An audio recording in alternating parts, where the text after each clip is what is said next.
বঙ্গবন্ধুর মুরাল নির্মাণের নামে বিপুল অর্থ অপচয়ের অভিযোগে তদন্ত করবে দুদক। ডাক বিভাগের ডিজি সুধাংশুর বিরুদ্ধে দুর্নীতির মামলা।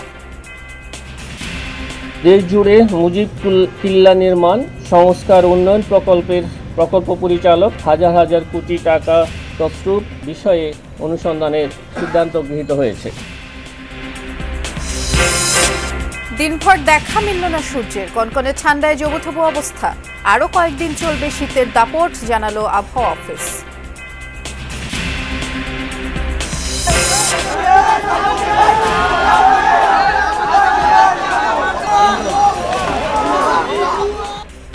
বিপিএল এর টিকিট নিয়ে আবারও হট্টগোল। সুইমিং কমপ্লেক্সের অস্থায়ী কাউন্টার ভাঙচুর, অগ্নিসংযোগ, নিরাপত্তা বাহিনীর লাঠিচার্জ। সার্জিস, হাসনাত সহ বৈষম্য বিরোধী অনেক নেতার ফেসবুক আইডি ডিসেবল।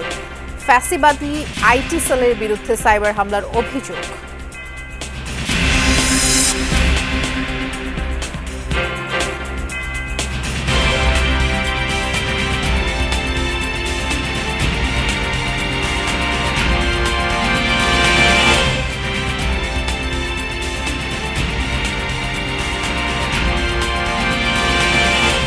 শুভেচ্ছা, যমুনা নিউজে সবাইকে আমন্ত্রণ জানাচ্ছি। নুসরাত বৃষ্টির সাথে আছি। শিরোনামগুলো শুনছিলেন।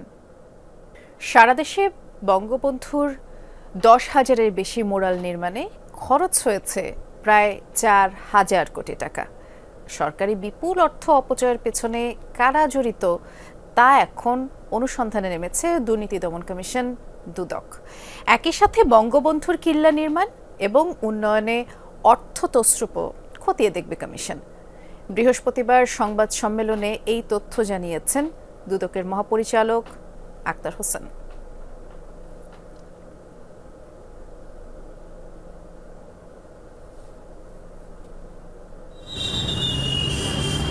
মুজিব বর্ষ পালন উপলক্ষে সারা দেশে 10,000-এর বেশি মুরাল ও ভাস্কর্য নির্মাণ করেছিল ক্ষমতাচ্যুত আওয়ামী লীগ সরকার। বিভিন্ন গণমাধ্যম বলছে খরচ হয়েছিল প্রায় 4,000 কোটি টাকা। বিপুল অর্থ অপচয়ের পেছনে কারা জড়িত বা কিভাবে ব্যয় করা হয়েছে তা খতিয়ে দেখতে অনুসন্ধানে নামছে দুদক। একইভাবে মুজিব কিল্লা নির্মাণ এবং উন্নয়নের নামে হাজার হাজার কোটি টাকা তছরুফের খোঁজ করবে সংস্থা। হাজার কোটি টাকা ব্যয়ে নির্মাণের অভিযোগের প্রেক্ষিতে এই কমিশন কর্তৃক এই বিষয়ে অনুসন্ধানের সিদ্ধান্ত গৃহীত হয়েছে। দেশ জুড়ে মুজিব কিল্লা নির্মাণ সংস্কার উন্নয়ন প্রকল্প পরিচালক সংশ্লিষ্ট ঠিকাদার অন্যান্যের বিরুদ্ধে হাজার হাজার কোটি টাকা তছরূপ, অতিরিক্ত বিল দেয়া সহ বিভিন্ন অনিয়মের বিষয়ে অনুসন্ধানের সিদ্ধান্ত গৃহীত হয়েছে। এদিন বেশ কয়েকটি মামলাও করেছে দুদক। অবৈধ সম্পদ অর্জনের অভিযোগে বিএফআইইউ এর সাবেক প্রধান মাসুদ বিশ্বাস ও তার স্ত্রীর বিরুদ্ধে 2 কোটি টাকার অবৈধ সম্পদ অর্জনের অভিযোগ আনা হয়েছে। চুয়াডাঙ্গা 1 আসনের সাবেক এমপি সুলাইমান হক জোয়ারদার ও তার স্ত্রীর বিরুদ্ধেও 11 কোটি টাকার অবৈধ সম্পদের প্রমাণ মিলেছে। অভিযোগ সংশ্লিষ্ট আক্তারি জোয়ারদার এবং অবৈধ সম্পদ অর্জনে সহায়তার জন্য তার স্বামী জনাব সুলাইমান হক জোয়ারদারের বিরুদ্ধে আরও একটি মামলা রুজুর সিদ্ধান্ত গৃহীত হয়েছে। সরকারি প্রকল্পের টাকা লোপাটের মামলায় উঠেছে সাবেক ডাক বিভাগের মহাপরিচালক সুধাংশু শেখর ভদ্রের নামও। তার বিরুদ্ধে প্রায় 92 কোটি টাকা আত্মসাতের অভিযোগ এনেছে দুদক। সুধাংশু শেখর ভদ্র সাবেক প্রকল্প পরিচালক। আর নতুনভাবে ব্যাংকে 134 কোটি টাকার অস্বাভাবিক লেনদেনের অভিযোগে সাংবাদিক মুন্নি সাহা এবং তার স্বামী কবির হোসেন তাপসের বিরুদ্ধে অনুসন্ধানের সিদ্ধান্ত নিয়েছে দুদক। মুন্নি সাহা, সাংবাদিক ও তার স্বামী কবির হোসেন তাপস। রাব্বি সিদ্দিকী, যমুনা নিউজ, ঢাকা। দেশে এখন ভোটার সংখ্যা 12,83,512 জন। হালনাগাদ খসড়া তালিকায় উঠে এসেছে এই তথ্য। সব মিলিয়ে ভোটার বেড়েছে 18,33,352 জন। খসড়া তালিকা নিয়ে কোনো আপত্তি থাকলে 17 জানুয়ারির মধ্যে আবেদন করতে হবে। আর বিতর্ক এড়াতে 20 জানুয়ারি শুরু হবে বাড়ি বাড়ি গিয়ে তথ্য যাচাই, এমনটি জানিয়েছেন নির্বাচন কমিশনার আবুল ফজল মোহাম্মদ সানাউল্লাহ। গত সরকারের আমলের ভোটার তালিকা নিয়ে আছে বিস্তর বিতর্ক, যেখানে 1 বছরে ভোটার বেড়েছিল 58,64,430 জন, যা মোট জনসংখ্যা বৃদ্ধির স্বাভাবিক হারের তুলনায় বেশি। অভিযোগ ওঠে দ্বৈত ভোটার, মৃত ব্যক্তি ও রোহিঙ্গাদের ভোটার বানানো সহ অনেক ভুয়া ভোটার তালিকায় অন্তর্ভুক্ত করা হয়েছে। এবার সেই বিতর্ক এড়াতে প্রত্যেক ভোটারের তথ্য যাচাই বাছাই করা হবে বলে জানিয়েছেন নির্বাচন কমিশনার আবুল ফজল মোহাম্মদ সানাউল্লাহ। সকালে ইসি সচিবালয়ে খসড়া ভোটার তালিকা প্রকাশ করেন তিনি। জানান, তালিকায় নতুন করে যোগ হয়েছে 18 লাখের বেশি ভোটার। 12,36,83,512 খসড়ায় পুরুষ ভোটারের সংখ্যা 6,33,30,103 জন এবং নারী ভোটারের সংখ্যা 6,03,52,415 জন। এবারই প্রথম প্রবাসী ভোটার হিসেবে নিবন্ধন করা হয়েছে 13,151 জনকে। তালিকা নিয়ে কোনো আপত্তি থাকলে 17 জানুয়ারির মধ্যে আবেদন করার আহ্বান জানান নির্বাচন কমিশন। এই সকল দাবি নিষ্পত্তির শেষ তারিখ 30 জানুয়ারি 2025। এই যে নিষ্পত্তিকৃত দাবি সমূহের উপর গৃহীত সিদ্ধান্ত সন্নিবেশের শেষ তারিখ 9 ফেব্রুয়ারি 2025। পরিবর্তিত পরিস্থিতিতে একটা শুদ্ধ ভোটার তালিকা ছাড়া আমরা কনফিডেন্ট বোধ করছি না। এই জন্যই বাড়ি বাড়ি গিয়ে এগুলোকে যাচাই করা। সব আপত্তি নিষ্পত্তি করে আগামী 2 মার্চ চূড়ান্ত ভোটার তালিকা প্রকাশ করবে নির্বাচন কমিশন। তার আগে 20 জানুয়ারি থেকে শুরু হবে বাড়ি বাড়ি গিয়ে তথ্য যাচাই, যা শেষ হতে সময় লাগবে 30 জুন পর্যন্ত। 1 জানুয়ারি 2026-এ যাদের বয়স 18 হবে তাদেরও তালিকায় অন্তর্ভুক্ত করা হবে। যদি দেখি যে একটা উল্লেখযোগ্য সংখ্যক ভোটার বয়প্রাপ্ত হয়ে গেছেন ভোটের আগে, তাহলে প্রয়োজনে অর্ডিন্যান্স জারি করে তাদেরকে ভোটার তালিকায় সন্নিবেশ করা যায় কিনা এই সম্ভাবনাটা আমরা যাচাই করে দেখব। ভোটার বয়স 17 বছরের বিষয়ে আলোচনা চলছে বিভিন্ন মাধ্যমে। বিষয়টিকে রাজনৈতিক ঐকমত্যের উপর ছেড়ে দেন এই নির্বাচন কমিশন। ভবিষ্যতে কোনো রাজনৈতিক মতৈক্য হয় এবং এই ধরনের কোনো সিদ্ধান্ত হয়, সংবিধানে কোনো পরিবর্তন আসে, আমরা সেই অনুযায়ী ব্যবস্থা নিব। লাভলি বিথি, যমুনা নিউজ, ঢাকা। সেই ক্ষেত্রে আমরা 1 বছরের তথ্য। বছরের প্রথম দিন থেকেই দাপট দেখাচ্ছে শীত। রাজধানীতে একদিকে ঘন কুয়াশায় দৃষ্টিসীমা কমেছে, অন্যদিকে কনকনে ঠান্ডা হাওয়া বইছে। আবহাওয়া অফিস জানিয়েছে, কুয়াশা বৃদ্ধি পাওয়ায় সূর্যের দেখা মিলছে না, এর ফলে দিনের তাপমাত্রা কমেছে।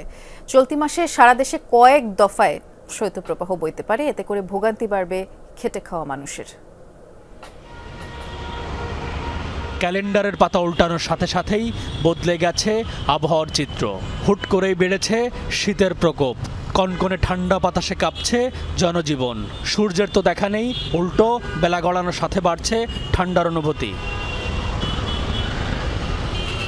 সারা দেশের তুলনায় রাজধানীতে শীতের তীব্রতা কিছুটা কম, তবে জীবনের চাকা তো থেমে থাকার নয়।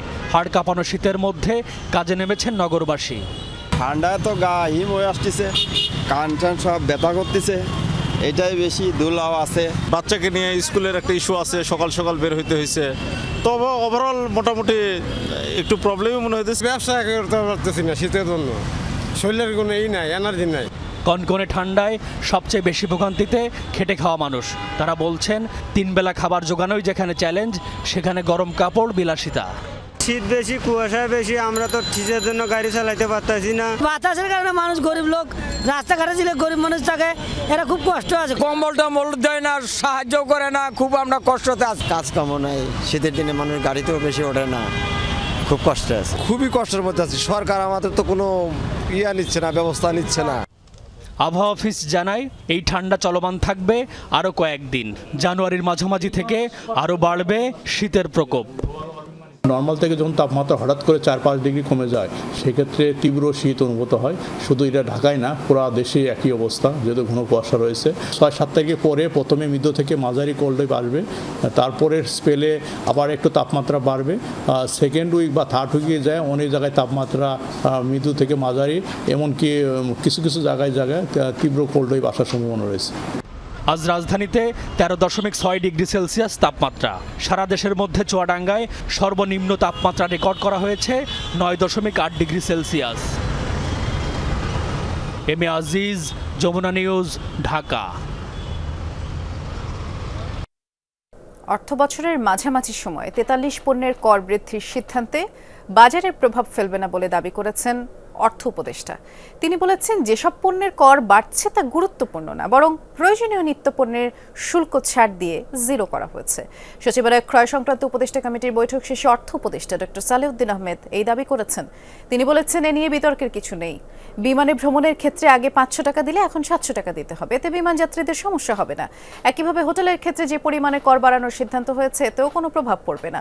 অর্থ উপদেষ্টা দাবি করেন, অত্যাবশ্যকীয় পণ্যের শুল্ক জিরো করেছে সরকার, এতে চাল ডাল সহ প্রয়োজনীয় পণ্যের দাম বাড়বে না। যেগুলোর দাম বা কর বৃদ্ধির সিদ্ধান্ত হয়েছে তা নিত্য প্রয়োজনীয় নয়। তিনি আরও বলেন, কিছু পণ্যের করের ক্ষেত্রে বড় ছাড় এবং রাজস্ব ঘাটতি মেটাতে 43 পণ্য ও পরিষেবার কর বৃদ্ধির সিদ্ধান্ত হয়েছে, IMF এর প্রেসক্রিপশনে নয়। ভ্যাটটা ইউনিফর্ম 15% করেছে, কিন্তু সেখানে ক্যালকুলেশন যখন হয় তাই প্রত্যেকটা ভ্যাটের স্টেজে যখন তার ট্যাক্সটা দেয় আলটিমেটলি কিন্তু সে 15% ভোক্তা দিচ্ছে না। IMF আমরা রিসোর্স গ্যাপ আমরা ক্যালকুলেট করেছি কত টাকা লাগে। আমরা যখন ওদের সাথে আলাপ করলাম, ওরা বললো যে এর বেশি আমরা বিয়ার করতে পারবো না। প্লাস ইন্টারেস্টের ব্যাপার আছে, পরিশোধের ব্যাপার আছে, এগুলো ডেট মানে ঋণ পরিশোধ, এগুলো চিন্তা ভাবনা করি কিন্তু করা। শুধু বিদ্যুতের ক্যাপাসিটি চার্জের নামে 1 লাখ কোটি টাকা লুট করেছে আওয়ামী লীগ সরকার। আর এমন দাবি বিএনপি নেতাদের। জানিয়েছেন যে দল ক্ষমতায় গেলে আওয়ামী লীগ সরকারের আমলে হওয়া বিদ্যুৎ ও জ্বালানি সংক্রান্ত সব চুক্তি পুনর্বিবেচনা করা হবে, এরপরেই প্রয়োজনীয় ব্যবস্থা নেবে। মহাসচিব মির্জা ফখরুল বলেছেন, বিদ্যুৎ খাতে আওয়ামী লীগ সরকার ভয়াবহ দুর্নীতি করেছে, যেগুলোর বিচার সহ সরকারের কাছে 4 দফা দাবি তুলে ধরেছে বিএনপি। বিদ্যুৎ ও জ্বালানি খাত নিয়ে আওয়ামী লীগ সরকারের 15 বছরের দুর্নীতি আর অনিয়মের চিত্র তুলে ধরতে বিএনপির এই সংবাদ সম্মেলন। তদন্ত প্রতিবেদন তৈরি করেন বিএনপি সরকারের আমলে বিদ্যুৎ প্রতিমন্ত্রীর দায়িত্ব পালন করা ইকবাল হাসান মাহমুদ টুকু। তিনি বলেন, আওয়ামী লীগ শতভাগ বিদ্যুতায়ন ও সাশ্রয়ী মূল্যে জ্বালানি সাফল্যের নানা গালগল্প প্রচার করেছিল, কিন্তু বাস্তবতা হচ্ছে শীঘ্রই এই 2 খাত পুনর্গঠন না হলে 2027 সাল থেকে দেশ ভয়াবহ বৈদেশিক মুদ্রা সংকটে পড়বে। 2027 সালের পর থেকে এই দেশে একটা ভয়াবহ ফরেন এক্সচেঞ্জ ক্রাইসিস হবে এবং তার মূল কারণ হবে বিদ্যুৎ। বলা হয়, শেখ হাসিনার আমলে শুধু বিদ্যুৎ ক্যাপাসিটি ভাড়া বাবদ গত 15 বছরে লুট হয়েছে 1 লাখ কোটি টাকা। আর রূপপুর পারমাণবিক বিদ্যুৎ কেন্দ্রের নামে পাচার হয়েছে $500 বিলিয়ন। এসব লুটপাটে জড়িত হিসাবে উঠে আসে সাবেক প্রতিমন্ত্রী নসরুল হামিদ বিপু এবং সামিট সহ 5 কোম্পানির নাম। এখানে প্রতি মিটারের জন্য গড়ে অতিরিক্ত খরচ করেছে 4,500 টাকা। কনসালটেন্টের ইউনিটের দাম 1 লাখ টাকা, সেখানে রয়েছে 3,04,000 টাকা। ক্যাপাসিটি চার্জে লুটপাট হয়েছে প্রায় 1 লক্ষ কোটি টাকা। এদের এইসব পাওয়ার প্ল্যান্টগুলোর বেশিরভাগ মেশিন খারাপ, কিন্তু খারাপ মেশিন এনে টাকা কামাই করে চলে গেছে, যাতে আরো পাওয়ারফুল করা যেত। চলমান রাজনৈতিক বিতর্কের কারণে বিভিন্ন খাতে আওয়ামী লীগের দুর্বৃত্তায়ন ঢাকা পড়ে যাচ্ছে বলে মন্তব্য করেন বিএনপি মহাসচিব মির্জা ফখরুল।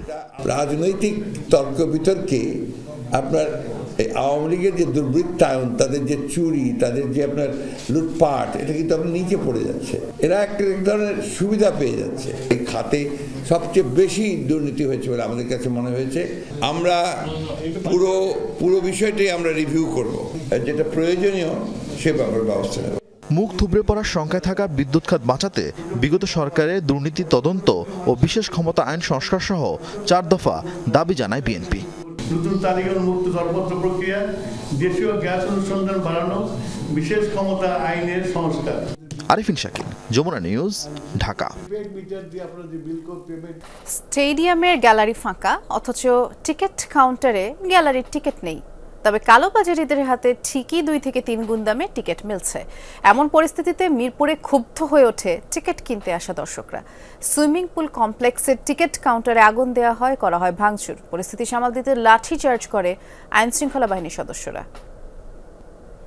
শৈত্যপ্রবাহ শুরু হয়েছে সারা দেশে, তবে এই আগুন জ্বালার দৃশ্যটা দেখে ভাববেন না কেউ হয়তো শীতের পরশ থেকে বাঁচার জন্য উষ্ণতা নেবার চেষ্টা করছে।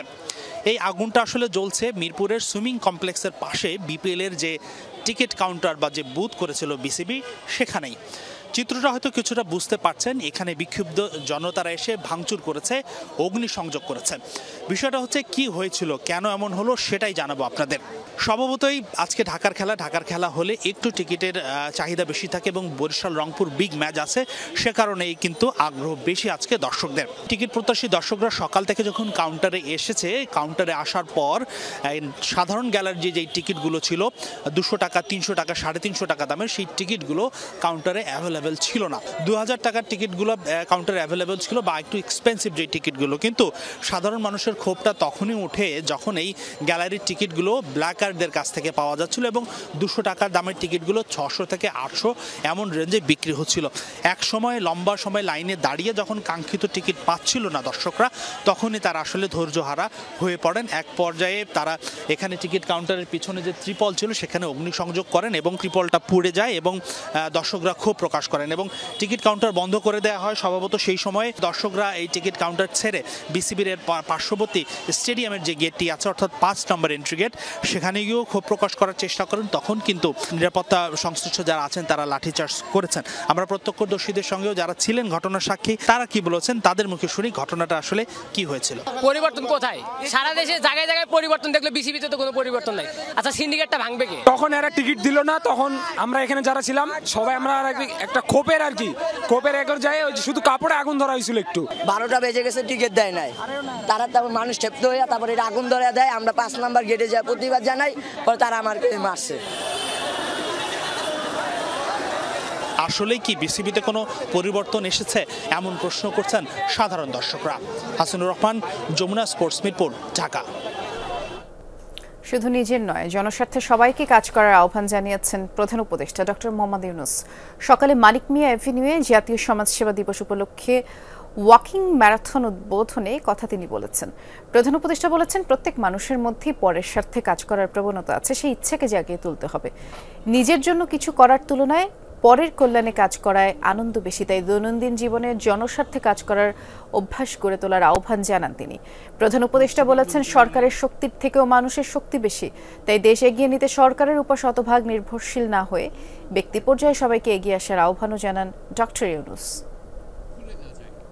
সরকারের যে ক্ষমতা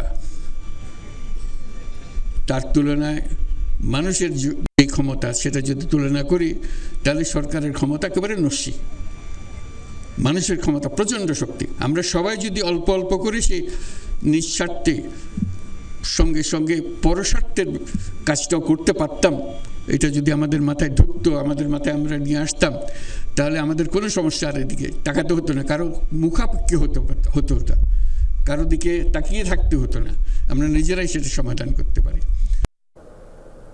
বৈষম্য বিরোধী ছাত্র আন্দোলনের আহ্বায়ক হাসনাত আব্দুল্লাহ, জাতীয় নাগরিক কমিটির মুখ্য সংগঠক সার্জিস আলম সহ কয়েকজনের ফেসবুক আইডি ডিসেবল করে রাখা হয়েছে।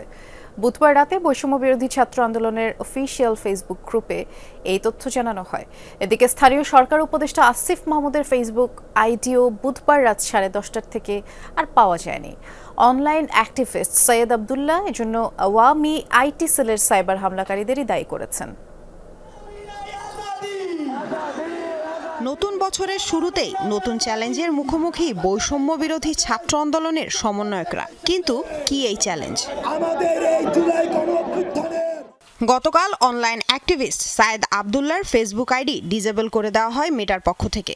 এরপর একে একে কয়েকজন সমন্বয়কের আইডি ডিসেবলের চেষ্টা করা হয়। নিরাপত্তাজনিত কারণে হাসনাত আব্দুল্লাহ, সার্জিস আলম ও উপদেষ্টা আসিফ মাহমুদ নিজেরাই নিজেদের আইডি ডিঅ্যাক্টিভেট করে রেখেছেন বলে জানা গেছে। সায়েদ আব্দুল্লাহ যমুনা টেলিভিশনকে জানান, বুধবার বিকেলে একটি মেসেজ পান তিনি, যেখানে বলা হয় তার আইডিটি ডিসেবল করে দেওয়ার চেষ্টা করা হচ্ছে। সিকিউরিটি আপডেট করলেও মেটার পক্ষ থেকে তার আইডিটি সাসপেন্ড করা হয়। এজন্য আওয়ামী আইটি সেলের সাইবার হামলাকারীদের দায়ী করছেন তিনি।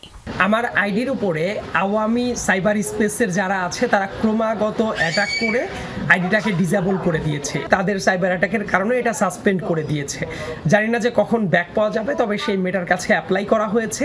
আমাদেরটা যেহেতু পার্মানেন্ট ডিসেবল করে ফেলেছে, ওদেরটা এই সিকিউরিটি ইস্যুর জন্য ওরা আপাতত ডিঅ্যাক্টিভেটেড করে রেখেছে আক্রমণের থ্রেট থেকে বাঁচার জন্য। যমুনা টেলিভিশনকে জাতীয় নাগরিক কমিটির মুখ্য সংগঠক সার্জিস আলম জানান, বৈষম্য বিরোধী ছাত্র আন্দোলনের 2 জনের ফেসবুক আইডি ডিসেবল হয়ে গেছে, তাই তিনি, হাসনাত ও উপদেষ্টা আসিফের আইডিটি ডিঅ্যাক্টিভেট করেছেন।